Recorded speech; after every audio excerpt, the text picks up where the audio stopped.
नमस्कार दोस्तों, स्वागत है आपका टेक्निकल कैंपेन चैनल पर। दोस्तों, टेक्निकल कैंपेन लेकर आया है एक काफ़ी useful content for ITI students के लिए, like fitter Turner machinist.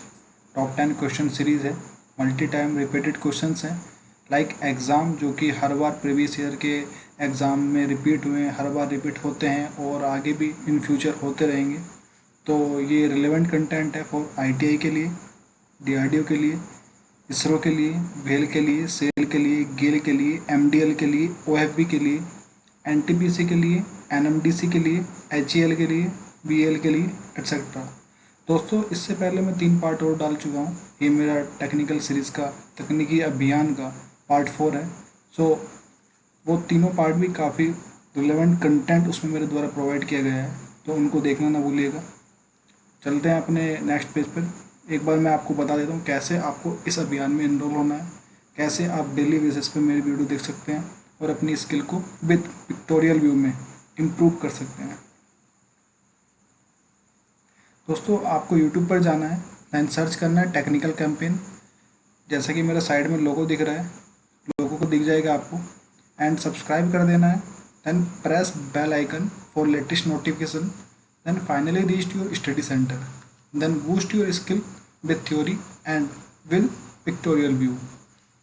For competitive exam preparation like जैसे कि मैंने आपको पहले ही बता दिया, बेल, गेल, सेल, इसरो, डीआरडीओ, ओबी, IOCL, ONGC etcetera by technical campaign for fitter turner and machinist. काफ़ी रिलेवेंट कंटेंट है फीटर टर्नर एंड मशीनिस्ट के लिए तो है ही, बल्कि हालांकि अदर ट्रेड के लिए भी कुछ इसमें मोस्ट क्वेश्चंस हैं जो अदर ट्रेड से रिलेटिव होते हैं। ठीक है, मल्टी टाइम रिपीटेड है। तो चलते हैं हम पहले क्वेश्चन पे अपने। पहला क्वेश्चन है, the accuracy of A vernier bevel protector is 5 second, 5 minute, 5 degree, 5 radian. इनमें से कौन सा आंसर हर बार रिपीटेड होता है? और ये तो नॉर्मल क्वेश्चन है, और नॉर्मल क्वेश्चन से आपके जो मेजरिंग इंस्ट्रूमेंट है उनसे लिया गया है। तीसरा चैप्टर है आपका थ्योरी में। तो इसका करेक्ट जो आंसर है वो है 5 मिनट। बर्नियर बेवल प्रोटेक्टर आपने देखा ही होगा, ये बर्नियर बेवल प्रोटेक्टर है। जैसे कि इसका ये स्टॉक है, ये ब्लेड है, ब्लेड का एक हिस्सा 45 डिग्री पे होता है, दूसरा हिस्सा 60 डिग्री पे कटा होता है, ये एडजस्टेबल ब्लेड का। ठीक ठीक है। ये वर्नियर स्केल दिखाई गई इसमें, ये डिस्क है जो आपको दिख रहा है इधर, डायल है, मेन स्केल है। दोस्तों, आपने क्या देखा होगा, अभी टॉप 10 सीरीज़ है, आपको लग रहा होगा 10 क्वेश्चन हैं, 10 क्वेश्चन तो हम वैसे ही पढ़ लेते हैं, लेकिन अभी तक आपने क्या किया होगा, हज़ार हज़ार क्वेश्चन भी एक दिन में पढ़ लिया होगा, लेकिन क्या वो आपको याद रहे? नहीं ना। तो यही एक मेरे द्वारा एक इनिशिएटिव लिया गया है, ताकि इससे क्या है, आपको भले ही 10 क्वेश्चन हो, लेकिन ये 10 क्वेश्चन ऐसे हो जाए ताकि वो हमेशा के लिए आपके माइंड में सेटअप हो जाए विद पिक्चोरियल व्यू के द्वारा। ठीक है, तो काफ़ी रिलेवेंट रहेगा आपके लिए, काफ़ी हद तक आपकी स्किल को इम्प्रूव करेगा ये। चलते हैं अपने नेक्स्ट क्वेश्चन पे। Difference between the maximum limit of size and minimum limit of size is called upper deviation, lower deviation, tolerance, actual size. आकार की अधिकतम सीमा और आकार की न्यूनतम सीमा के बीच के अंतर को कहा जाता है सहनशीलता, मतलब सहिष्णुता, टॉलरेंस। इसका देख लेते हैं, सी आंसर बिल्कुल इसका करेक्ट है। टॉलरेंस की डेफिनेशन दी गई है साइड में। It is the difference between maximum limit of size and the minimum limit of size. It always positive and is expressed only as a number without a sign. Tolerance इसमें इसका view दिखाया गया है, ये hall basis system है, इसमें hall fix रहता है, देन शाफ्ट के साइज़ को हम इंक्रीज एंड डिक्रीज कर सकते हैं। ठीक है, काफ़ी ज़्यादा इसका उपयोग किया जाता है हॉल बेसिस सिस्टम का। अपर डिवीजन दिखाई गई है हॉल की, लोअर डिवीजन एंड टॉलरेंस ही हो गई। टॉलरेंस क्या होती है? अपर डिवीजन और लोअर डिवीजन। अपर आपको इधर दिखाया गया है मैक्सिमम लिमिट और लोअर लिमिट, मिनिमम लिमिट के डिफरेंस को टॉलरेंस कहते हैं। ठीक है, एंड चलते हैं अपने नेक्स्ट क्वेश्चन पर। Which of the following is not a hardening process? इन चारों में से कौन सा हार्डनिंग प्रोसेस नहीं है? केस हार्डनिंग हार्डनिंग प्रोसेस है, नाइट्राइडिंग भी हार्डनिंग प्रोसेस का ही एक प्रोसेस है, इंडक्शन हार्डनिंग हार्डनिंग प्रोसेस है, क्विंचिंग बट क्विंचिंग जो है एक मेथड है किसी भी हार्डनिंग प्रोसेस के लास्ट में, एंड में मेटल को क्विंच करने का, मतलब जल्दी से ठंडा करना है क्या। तो quenching is not, quenching is correct answer, क्योंकि नॉट पूछा है कौन सा नहीं है, तो quenching is correct answer. Next question है, what is the use of ratchet stop in micrometer. Micrometer में रैचेट स्टॉप का क्या कार्य है।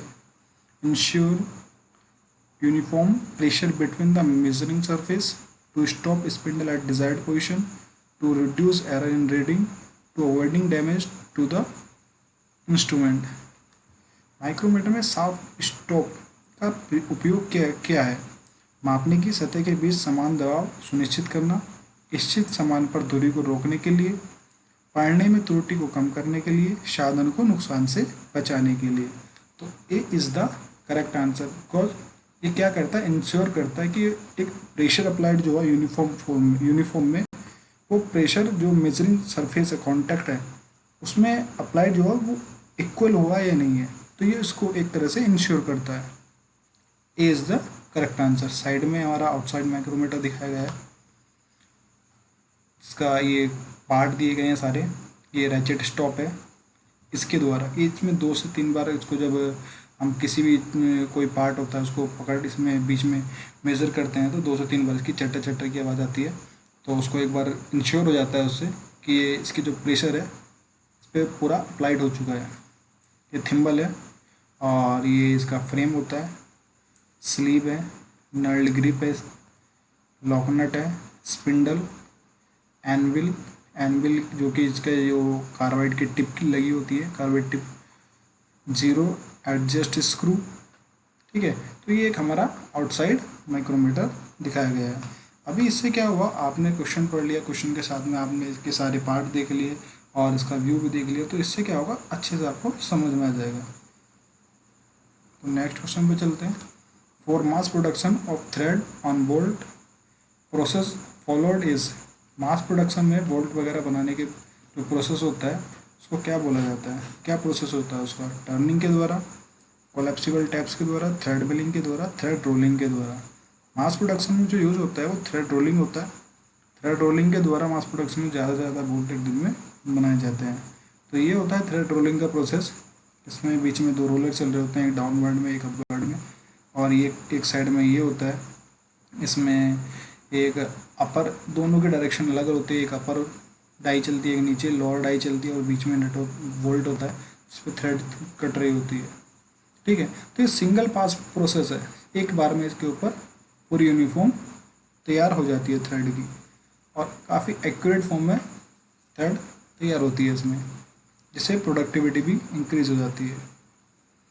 नेक्स्ट क्वेश्चन है, purpose of die nut is to cutting a new metric thread, chasing and condition damaged thread, cutting an external thread, improve surface finish of thread।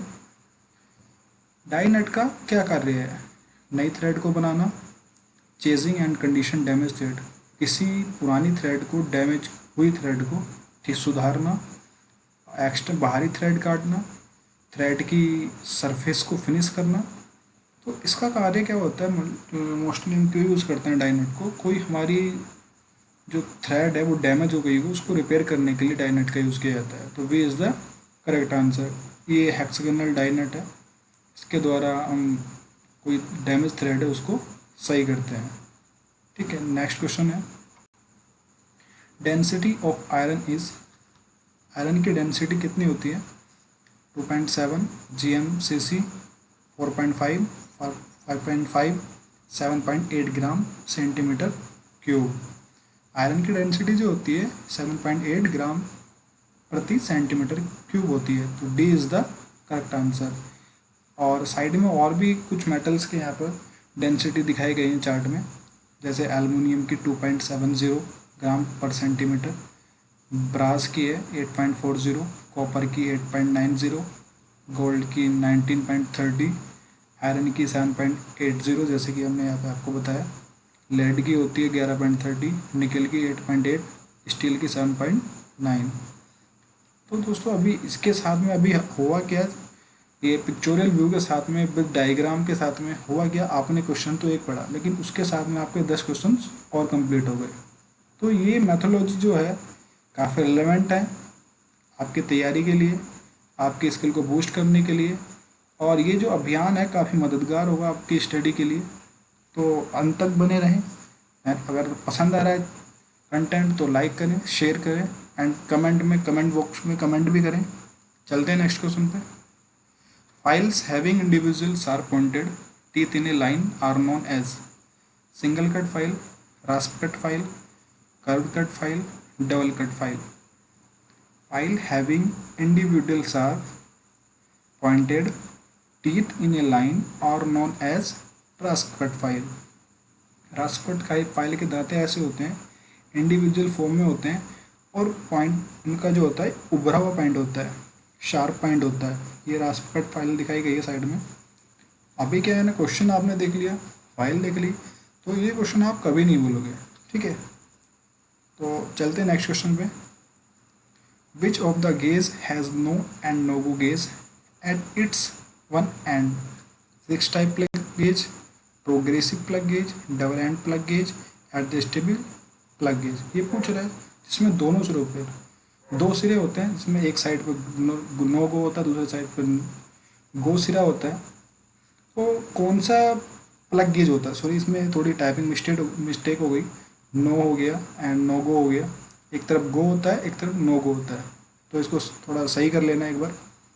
Fix type plug gauge, progressive plug gauge, double end plug gauge, adjustable plug gauge. तो ये होता है double end plug gauge, जिसमें एक side में क्या है कि गो होता है, दूसरी साइड में नो गो होता है।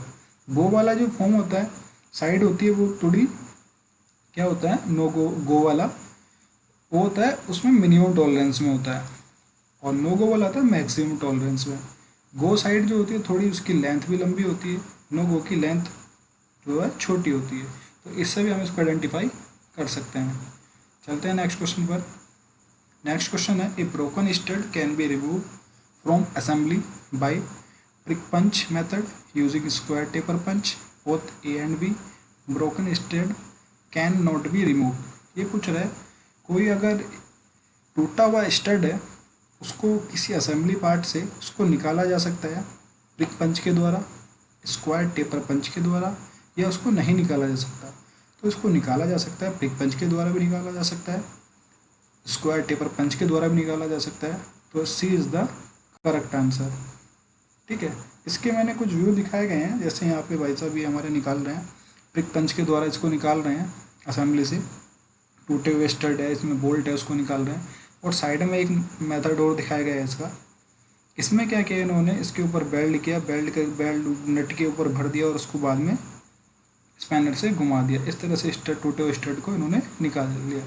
इसमें 1 से 2 प्रोसेस और भी हैं, जैसे टैप एक्सट्रैक्टर हो गया, स्टड हो गया, काफ़ी प्रोसेस हैं इसमें टूटे हुए टैप को निकालने के लिए, ड्रिल को निकालने के लिए, टूटे हुए किसी ब्लाइंड होल से।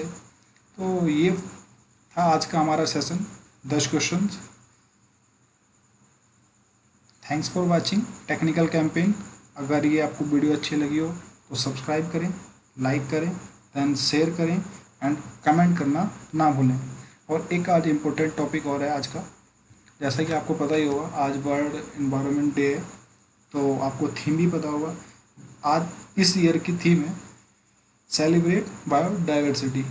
तो आज हमारा एक कर्तव्य बनता है उस इन्वायरमेंट पे, क्योंकि इन्वायरमेंट का हमारे जीवन में बहुत ही ज़्यादा महत्वपूर्ण स्थान है। तो आज के दिन कम से कम एक पेड़ तो ज़रूर लगाएं। Thanks for watching.